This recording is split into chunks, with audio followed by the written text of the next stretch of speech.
Bienvenidos a este primer programa de Economía, Transporte y Comercio Exterior que sale por mi canal de YouTube, donde la idea es poder analizar qué pasó en la semana y qué es lo que tenemos que esperar para la próxima semana en términos económicos. Fue una semana sumamente caliente. El dólar blue se fue para arriba, no inesperadamente para muchas personas, pero sí asusta a otras. El día jueves, el ministro de Economía cumplió un año de su gestión. Y ha habido un pago al Fondo Monetario Internacional con ciertos auxilios. Empecemos por lo primero. A todos, en definitiva, nos terminan midiendo por los resultados que damos. Y esos resultados generalmente siempre se trasladan a números. Permítanme darle algunos datos de cómo fue la gestión de Sergio Massa durante su primer año de gestión. El tipo de cambio oficial, por ejemplo, creció en 108.7%. El tipo de cambio blue, el dólar no oficial, en 95.8%, 96% aproximadamente. Con lo cual nos está dando, él inició con una brecha del 113% y está en una brecha entre el dólar oficial y el dólar blue del 99,8%, prácticamente el 100%. Un dato positivo, creo que el único. Cuanto menos es la brecha, siempre es mejor. Pero déjenme repasar algunos otros datos. En lo que tiene que ver con el déficit comercial, es decir, las exportaciones menos las importaciones, aumentó 256%, casi 257%. Y las exportaciones en cantidad cayeron un 23,5%. Otro dato importante, lo que es la tasa de interés, aumentó de 80 a 97% en su periodo. Y las LELIQ, que son las letras con las cuales emite el Banco Central y trata de sacar la cantidad de pesos enorme y fenomenal que se emite para financiar el déficit fiscal, pasó de 8,8 billones de pesos, que está en poder de los bancos, por lo cual pagamos, el Banco Central paga tasa de interés, en definitiva terminamos pagando todos, o lo vamos a pagar en algún momento, a 12,5 billones de pesos. Esto es una situación muy preocupante desde el punto de vista de los bancos. ¿Por qué?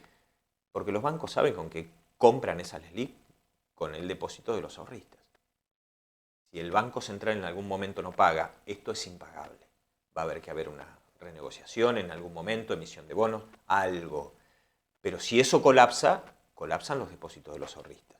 Déjenme darles otros datos que son sumamente importantes. El déficit fiscal, que es prácticamente la madre del borrego.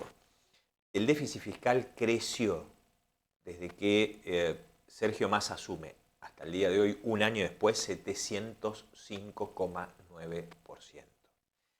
El gasto público creció un 130%. Fíjense que más o menos va a ser lo que va a ser la inflación a fin de año, si no es más. Y los ingresos públicos crecieron solo un 86%. Ahí tenemos alguna explicación. En lo que tiene que ver con el PBI, cayó un 3%, de punta a punta.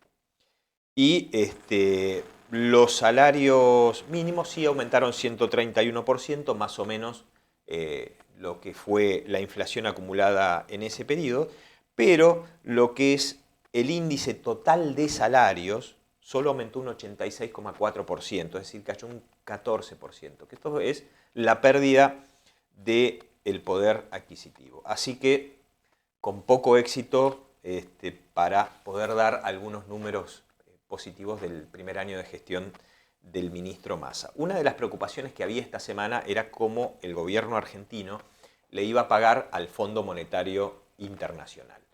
¿Qué tiene que ver esto? Bueno, el ministro había hecho un bastante gracioso anuncio diciendo de que no le iba a pagar al Fondo Monetario con reservas, lo cual era bastante lógico, es decir, el ministro en eso no mintió en nada. ¿Por qué? Porque no hay reservas, las reservas son negativas, no hay dólares en las reservas para poder pagarlo. Y esto se evidenció hoy cuando el vencimiento, que era este viernes, cerca de 756 millones de dólares fueron pagados con un crédito que nos dio Qatar a través de los derechos especiales de giro, que es la moneda interna que tiene el Fondo Monetario Internacional con cada uno de sus socios, donde el Fondo Monetario reparte estos derechos especiales de giro entre sus socios, generalmente anualmente o cuando lo crea necesario. Se hicieron, por ejemplo, durante la pandemia y después de las pandemias para tratar de reactivar la economía en los países que fueron más golpeados. Pero bueno, Qatar, como dicen los uruguayos, está embuchado en dólares y como les dejamos bastante dólares los argentinos que fueron a Qatar a ver el Mundial, y calculo que por eso también nos han tomado algo de simpatía, se dieron cerca de 580 millones de estos derechos especiales de giro, que era equivalente a 770 millones de dólares. Así que con eso se saldó. Obviamente esto tiene una tasa de interés cerca del 4%, la misma que cobra el Fondo Monetario, pero bueno, durante esta semana sumamos una deuda más y un acreedor más a los tantos que ya tenemos, que es el gobierno de Qatar. Bien, lo más caliente de la semana estuvo con el dólar subiendo todos los días, subiendo. Si analizamos cómo le fue al dólar blue en estos 7 meses del año, arrancó en enero en 291, hoy está en 570. Es decir, aumentó un 66%, 66.67% aproximadamente. Si nos vamos al dólar oficial, que es el que debería indexar el gobierno, arrancó en enero en 139, hoy está en 291, aumentó un 57.17%. La inflación estimada para el mes de julio anda alrededor del 57%. Es decir, el gobierno, entre otras cosas, lo que no ha hecho este año es dejar atrasar el tipo de cambio o por lo menos indexarlo a través de la inflación. Esto no significa que el tipo de cambio no esté atrasado en términos de competitividad. Obviamente que hay toda una gran controversia de, entre otras cosas, por qué aumenta tanto el dólar blue, que cabe recordar que es un mercado chico, que es un mercado marginal y que no es un mercado oficial.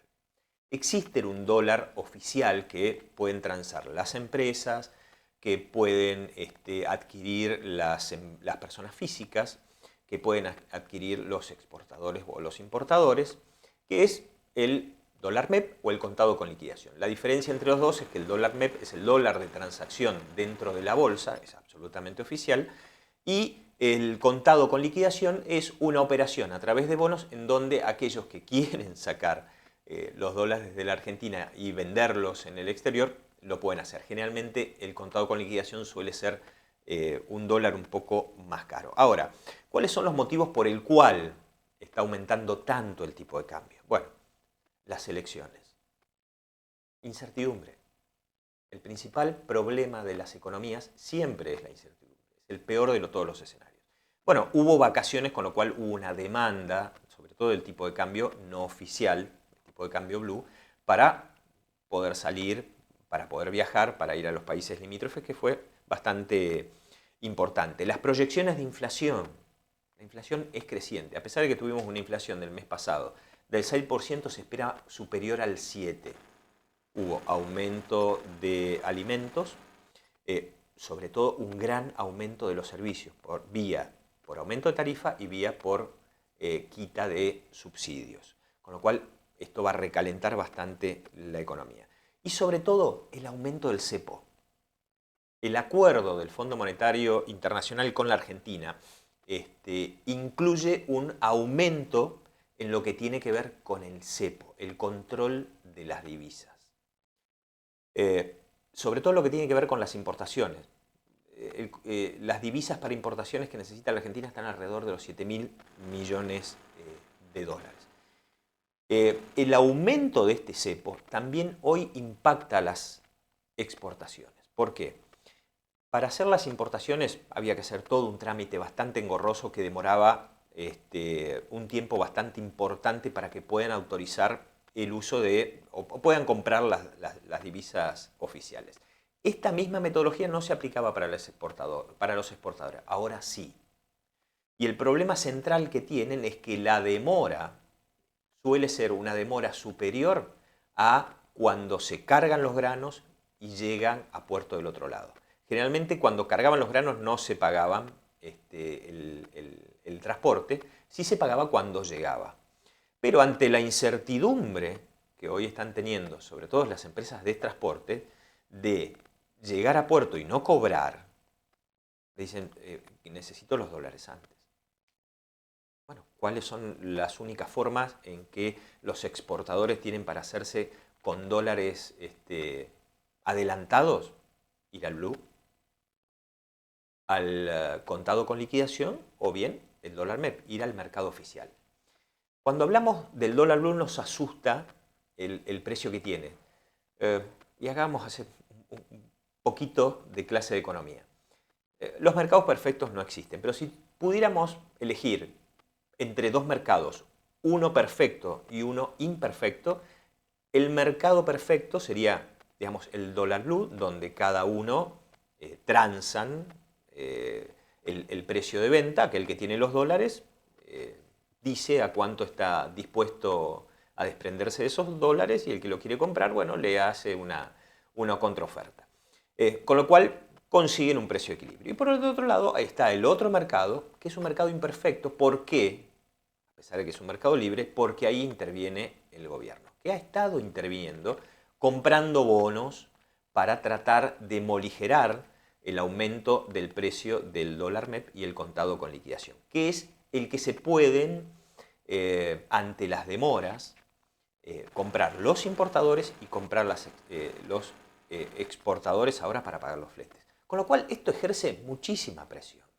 Siempre, siempre, todos los mercados regulados tienen altas tensiones.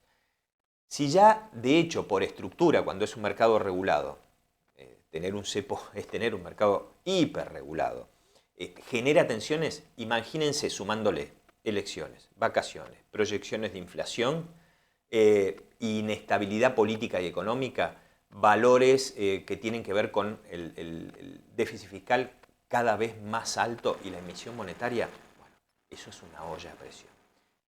Esa olla a presión dejó liberar algo de presión durante esta semana y vimos un salto bastante importante en lo que tiene que ver la cotización. ¿Qué es lo que podemos esperar para la próxima semana? Bueno, la presión ya se liberó. Esto es como un volcán, va liberando tensiones. Es muy probable que se mantenga en los valores. Solemos escuchar el dólar tuvo un precio récord. Bueno, sí, claro. Al tener inflación creciente siempre vamos a tener un tipo de cambio más alto que en el periodo anterior. Eso siempre va a ser así. Con lo cual vamos a seguir batiendo récord y récord y récord. Para la próxima semana es muy probable que se mantenga en los mismos valores si es que no hay ningún anuncio descabellado por parte del gobierno. Pero vamos a ver estas liberaciones de tensiones, estas liberaciones de presión de acá a las elecciones. Si les gustó el comentario, pongan me gusta y si quieren el próximo viernes poder seguir este mismo análisis, suscríbete al canal. Te espero el próximo viernes y gracias.